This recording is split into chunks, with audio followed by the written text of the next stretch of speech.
आज हमने पढ़ा पहला यूहन्ना उसका 3रा अध्याय और उसकी पहली आयत से 3री आयत तक। यहाँ पर लिखा है, देखो पिता ने हमसे कैसा प्रेम किया है कि हम परमेश्वर की संतान कहलाएं, और हम हैं भी। इस कारण संसार हमें नहीं जानता, क्योंकि उसने उसे भी नहीं जाना। तो परमेश्वर ने हमसे प्रेम करके क्या ठहराया? हमें अपनी संतान ठहराया। पहले के समय में जो था, लोग जो थे वो अपने आप को क्या कहते थे? हम परमेश्वर के दास हैं। बड़े बड़े लोगों ने भी ना, मूसा को कहा गया कि परमेश्वर का दास था, है ना। तो पहले पहले लोग अपने आप को ऐसे परमेश्वर की एकदम से संतान नहीं बोल देते थे। वो क्या बोलते थे? हम उसके दास हैं, हम उसकी प्रजा हैं, हम उसके लोग हैं, लेकिन उसकी संतान नहीं कहते थे। लेकिन परमेश्वर ने यीशु मसीह को बलिदान करके, यीशु मसीह ने अपना बलिदान दे करके हमें ये अधिकार दिलाया कि हम क्या कहलाएं? उसकी संतान कहलाएं। वो प्रेम परमेश्वर ने हमसे किया कि हम उसकी संतान कहलाने पाएं। और हम हैं भी, यानी कि जब उसने ठहरा दिया, यीशु मसीह के बलिदान देने के द्वारा हम क्या हो गए? परमेश्वर की संतान हो गए। फिर इसमें लिखा है, इस कारण संसार हमें नहीं जानता, क्योंकि उसने उसे भी नहीं जाना। संसार हमें नहीं जानता का मतलब ये नहीं है कि हमारे को ऐसे नाम से नहीं पहचानता है कि भाई कौन है कौन नहीं है, वैसे जानते। लेकिन कई बार होता है ना, हम कहते हैं लोग हमारी बातों को नहीं समझ पाते हैं, है ना, या हम क्या कहना चाह रहे हैं वो चीज़ें नहीं समझ पाते हैं। अगर हम उन्हें मसीह के बारे में बताते हैं तो वो उसका विरोध करते हैं। कई सारे लोग उस बात को समझ नहीं पाते हैं, अब ग्रहण नहीं कर पाते हैं मसीह को। क्यों? क्योंकि उन्होंने परमेश्वर को भी ग्रहण नहीं करा, या परमेश्वर की अच्छाई को भी ग्रहण नहीं करा। उनकी ज़िंदगियों में सत्य भी नहीं होता है। जो लोग दंगा फसाद करने वाले होते हैं वही दंगा फसाद करते हैं, वही जो जो हत्या कर रहे हैं, मार कूट कर रहे हैं। मैंने देखा है कि अन्य जातियों में भी इतने अच्छे अच्छे लोग होते हैं जो कोई दंगा फसाद नहीं करते, वो अच्छे से रहते हैं। और अगर उन तक आप जाओगे परमेश्वर के वचन को लेकर के, तो वो क्या करते हैं? उसको सुनते भी हैं। वो ऐसे नहीं होते कि वो लड़ाई झगड़ा करें या गाली गलौज करें, आपको सुनाए। लेकिन कुछ लोग इतने उत्पाती टाइप के, मतलब ऐसे होते हैं कि यीशु का नाम भी लोगे, आप किसी और से भी बात कर रहे हो, उनसे भी नहीं कर रहे, फिर भी वो क्या करेंगे? लड़ाई झगड़ा करेंगे, आपको मारे पीटेंगे। क्यों? क्योंकि उनके अंदर वो अच्छाई नहीं है, उन्होंने वो अच्छाई को जाना ही नहीं है, वो सत्य को जाना ही नहीं है उन्होंने। तो जाना नहीं है, जब उन्होंने सत्य नहीं जाना है कि सत्य क्या है, प्रेम भाव से रहना क्या है, तो वो हमें भी नहीं जान पाएंगे, या हमारी बातों को भी नहीं जान पाएंगे। फिर दूसरी आयत में लिखा है, हे प्रियो, अब हम परमेश्वर की संतान हैं, और अभी तक यह प्रकट नहीं हुआ कि हम क्या कुछ होंगे, है ना। मतलब कि हम ये सोचते हैं कि अगर हम प्रभु पर विश्वास करते रहेंगे, हम सही सही चलेंगे, तो हम स्वर्ग चले जाएंगे, स्वर्ग में हम आनंद से रहेंगे। लेकिन परमेश्वर ने हमारे लिए वहाँ पर भी क्या योजना रखी है हमारे लिए, कि हम किस तरीके से होंगे, ये प्रकट ही नहीं है। कई जगहों पर हम पढ़ते हैं कि हम परमेश्वर के साथ राज्य करेंगे, कई जगहों पर हम पढ़ते हैं कि हम स्वर्गदूतों का भी न्याय करेंगे, कई जगहों पर पढ़ते हैं कि जब नया यरूशलेम होगा तो हम नए यरूशलेम में रहेंगे, जिसकी नींव ही बहुमूल्य पत्थरों से रखी गई है, जिस नगर का दरवाज़ा एक एक मोती का बना है, इतने बड़े मोती, जिसकी मतलब चमक ऐसी है कि ऐसा कांच का सा वो लगता है, इतनी शाइन मारता है। हम ऐसी जगह पे रहेंगे। मतलब अगर कोई पैसे खर्च करके भी बनाना चाहे तो नहीं बना सकता वैसा, जैसा परमेश्वर ने बना के रखा है, बना रहा है परमेश्वर अपने लोगों के लिए। तो हम नहीं जानते कि हम क्या कुछ होंगे, क्योंकि परमेश्वर की प्लानिंग क्या है हमारे लिए? अद्भुत है। परमेश्वर के विचार हमारे लिए अद्भुत है। परमेश्वर वचन बताता है, दाऊद कहता है कि तेरे जो कल्पनाएं, तेरे जो विचार हैं मेरे लिए, वो क्या है? बालू के किनकों के समान है, जिन्हें मैं क्या नहीं कर सकता? गिन नहीं सकता। तो परमेश्वर हमारे लिए उस तरीके से योजनाएं बनाता है, उस तरीके से काम करता है। लेकिन यहाँ पर वही आ जाता है कि हम परमेश्वर की संतान हैं, तो हम किस रीति से चल रहे हैं, है ना। हम परमेश्वर की संतान है तो हम उस रीति से चल भी रहे हैं या नहीं चल रहे हैं। जब राजा लोग होते थे ना, राजा लोगों के भवन, मतलब उनके जो राजकुमार राजकुमारियाँ होते थे, उन्हें ऐसी ऑर्डिनरी लोगों की तरह रहने की इजाज़त नहीं थी। उनको पूरा एकदम फुल कॉस्ट्यूम, उनके अच्छे एकदम बहुमूल्य गहनों से, जवाहरातों से वो क्या लदे रहते थे, क्योंकि उनको ऑर्डर था, उन्हें उस तरीके से ही रहना है ना। राजकुमार को सब कुछ सीखना है, उसे तलवारबाजी भी सीखनी है, सब कुछ सीखना है, घुड़सवारी भी सीखनी है ना। क्यों? क्योंकि वो एक प्रोटोकॉल है, वो वहाँ का रूल है। हमारे हमारे परमेश्वर के यहाँ का रूल क्या है, हमारे परमेश्वर की यहाँ का राज्य के रूल क्या है। हम जब परमेश्वर की, वो राजाओं का राजा, हम उसकी संतान हैं, हम राजकुमार राजकुमारी हैं, तो हम उस तरीके से रहना भी सीखे। हम ये नहीं कि हम गंदे में जा कर के कीचड़ में लोटे लगाए, है ना। हमें क्या करना है, परमेश्वर के राजकुमार और राजकुमारियां जब हैं तो हमें उस तरीके से बनना भी, अपनी जिंदगियों को संवारना भी है परमेश्वर के आत्मा के द्वारा, परमेश्वर के फलों से लद करके। परमेश्वर ने जो फल ठहराया, प्रेम, आनंद, है ना, धीरज, कृपा, भलाई, शांति, इन सब से वो सब हमारे अंदर दिखने भी चाहिए कि हम परमेश्वर की संतान हो। हमारी ज़िंदगी से वो प्रेम निकलना चाहिए, वो शांति निकलनी चाहिए लोगों तक। तो फिर है अ, तो हम उसके समा ओके, इतना जानते हैं कि जब वो प्रकट होगा तो हम उसके समान होंगे, क्योंकि उसको वैसा ही देखेंगे जैसा वो है। यहाँ पर कितनी बड़ी बात कहता है यूहन्ना कि हम किसके समान हो जाएंगे, परमेश्वर के समान हो जाएंगे, परमेश्वर के जैसे दिखाई देंगे। पौलुस भी कहता है ना एक जगह पर, अभी तो हमें दर्पण में धुंधला सा दिखाई देता है, लेकिन जब सर्व सिद्ध आएगा तो अधूरा मिट जाएगा, तब हम उसको ऐसे पहचानेंगे जैसे हम पहचाने गए हैं, वैसे ही हम उसको पहचानेंगे। तो कितनी बड़ी आशीष होगी कि हम परमेश्वर को देखने पाएंगे, हम यीशु मसीह को देखने पाएंगे, और हम उनके ही जैसे हो जाएंगे। उस मतलब कि उनके जैसे हो जाने का मतलब, जैसे वो महिमा से परिपूर्ण है, परमेश्वर वही महिमा हमें भी देंगे, वही उस महिमा से हमें भी परिपूर्ण कर देंगे। जब आदम और हव्वा को परमेश्वर से ने बनाया तो उन्हें महिमा भी दी, उन्हें महिमा से परिपूर्ण किया, और उन्होंने खुद को नंगा कब महसूस किया, जब उनकी वो महिमा हट गई। अनाज्ञाकारिता के कारण उन्होंने अपने आप को नंगापन अपना महसूस किया। उससे पहले तो उन्होंने नहीं कहा कि हम नंगे हैं। क्यों? क्योंकि वो हमेशा महिमा से ढके रहते थे, वो महिमा उन्हें घेरे रहती थी।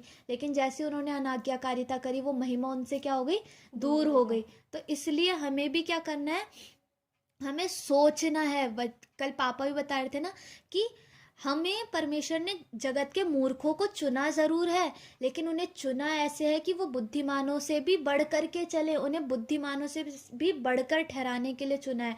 तो हम सोचें, हम विचार करें कि हम जब प्रभु में आ गए, हम प्रभु की संतान हैं, तो हम किस रीति से ज़िंदगी को जी रहे हैं, हमारी ज़िंदगी से क्या दिख रहा है। तो हम इन चीज़ों को सोचें, ऐसे ही नहीं चलें बिखेर करके अपनी ज़िंदगी को, लेकिन एकाग्रता के साथ परिपक्व होते जाएं, दिन प्रतिदिन प्रभु में बढ़ते चले जाएं।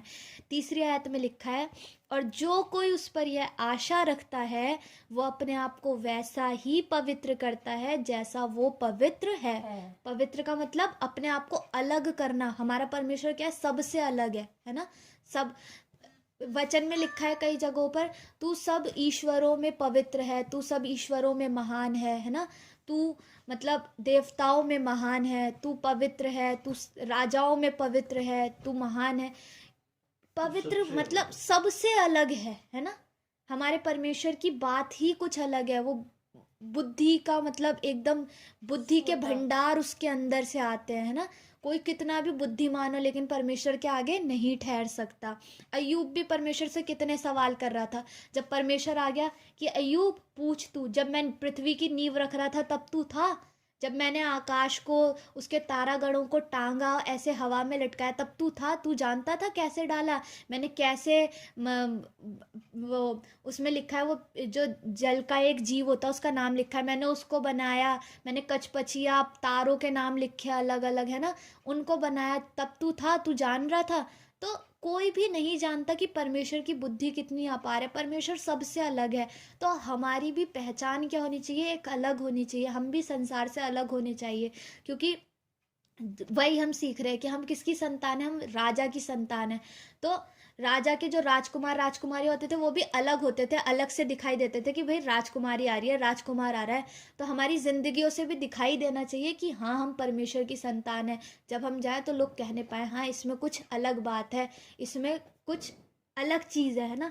तो वो हमारी ज़िंदगियों से दिखना चाहिए। और वचन भी बता रहा है कि हमें खुद से भी मेहनत करनी है, कि जो जानता है कि वो पवित्र है, वो अपने आप को वैसा ही पवित्र करता है जैसा वो पवित्र है। अगर हमें आशा है ना कि हम परमेश्वर के राज्य में जाएंगे, हम प्रभु को देखेंगे, तो हम अपनी ज़िंदगी को भी वैसे ही बनाएं। ये नहीं कि हम आशा तो रख रहे हैं हम प्रभु के पास जाएंगे, लेकिन हमारे काम वैसे नहीं है, कि हम सोच के बैठ जाए हमारे तो 100% आएंगे रिजल्ट में और हम पढ़ाई नहीं करें, है ना।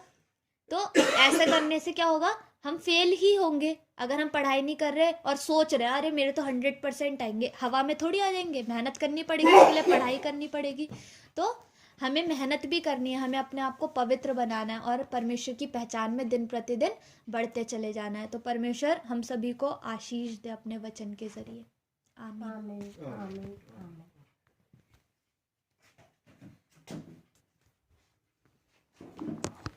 प्रार्थना करेंगे।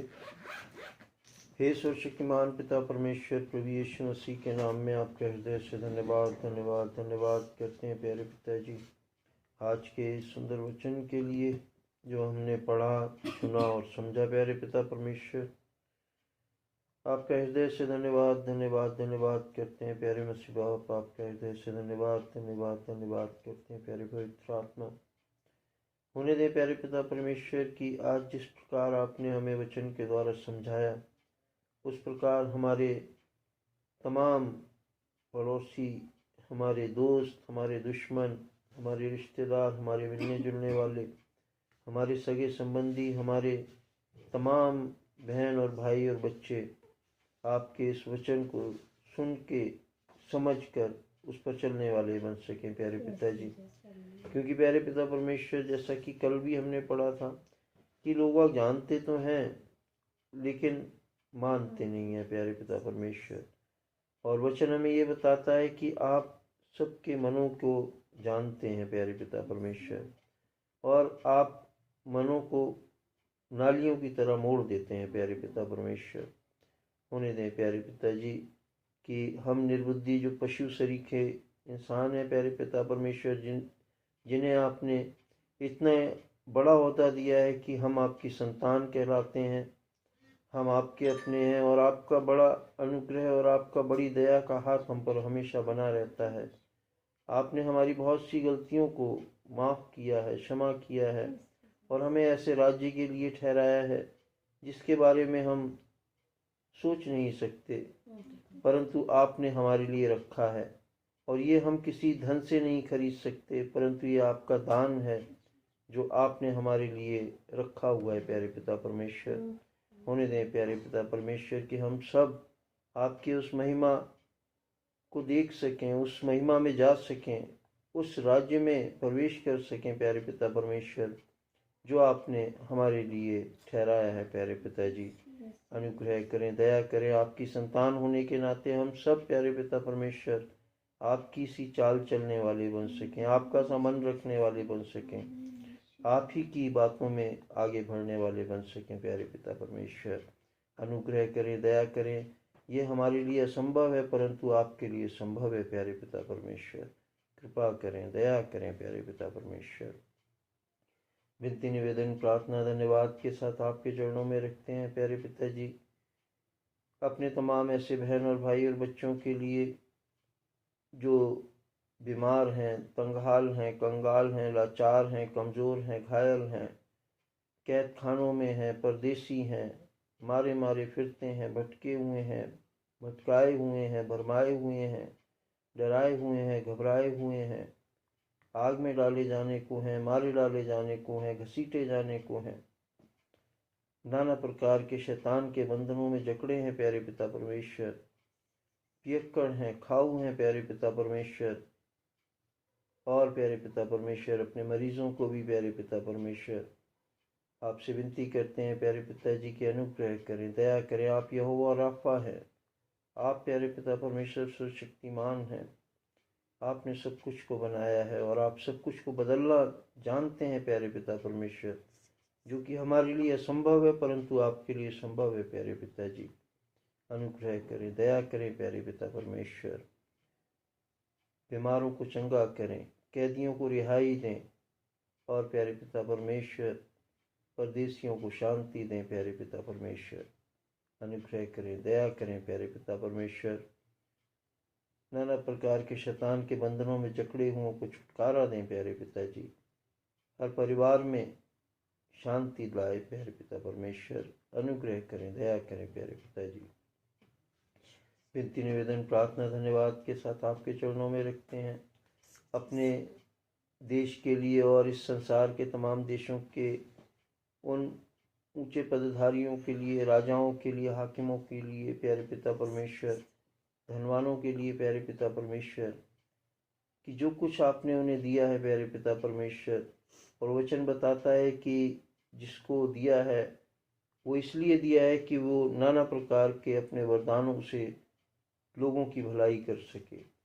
तो प्यारे पिता परमेश्वर होने दें कि जो भूले बैठे हैं अपने उन आपके दिए हुए दानों वरदानों को इस्तेमाल करने से, लोगों की भलाई में लगाने से, प्यारे पिता परमेश्वर होने दें कि वो अपने पदों की गरिमा को समझें और लोगों की भलाई में अपने जीवन को बिता सकें, ताकि आपका वचन पूरा हो प्यारे पिताजी कि हम इस संसार में जब तक रहें हम बड़ी शांति और भक्ति से अपने जीवन को बिता सके प्यारे पिताजी। अनुग्रह करें, दया करें प्यारे पिता परमेश्वर। विनती निवेदन प्रार्थना धन्यवाद के साथ आपके चरणों में रखते हैं प्यारे पिताजी।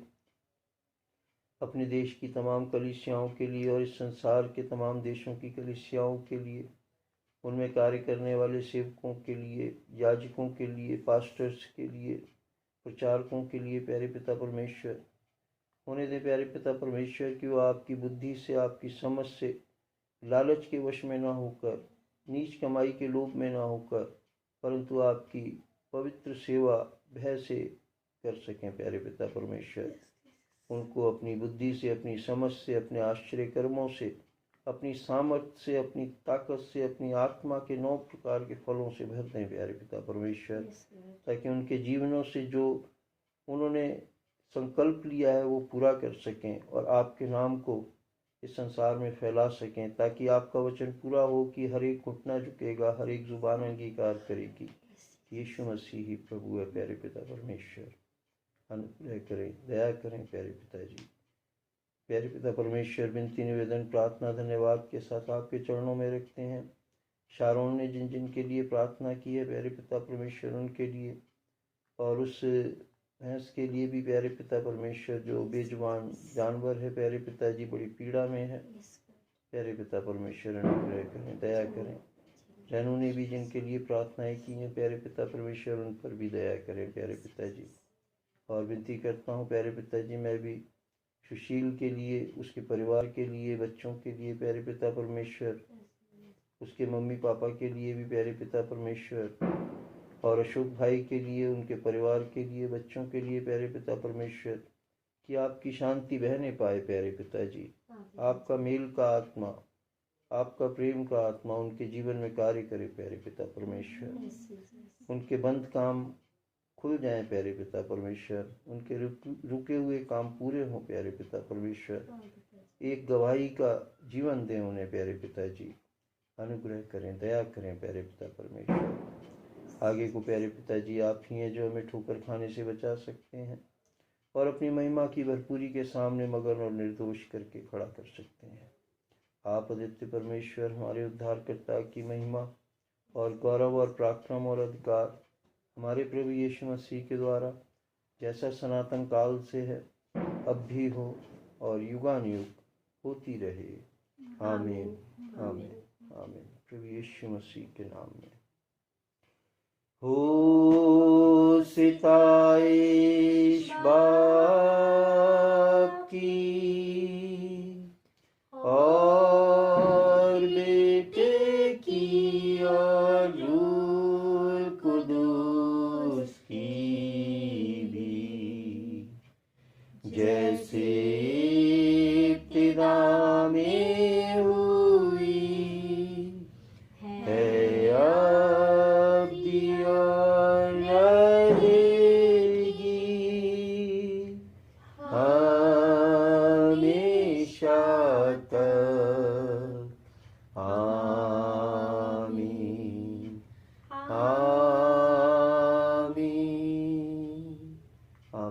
प्रभु यीशु मसीह के नाम।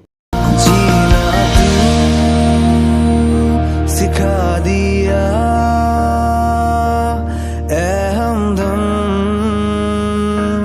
साथिया, जीना तू सिखा दिया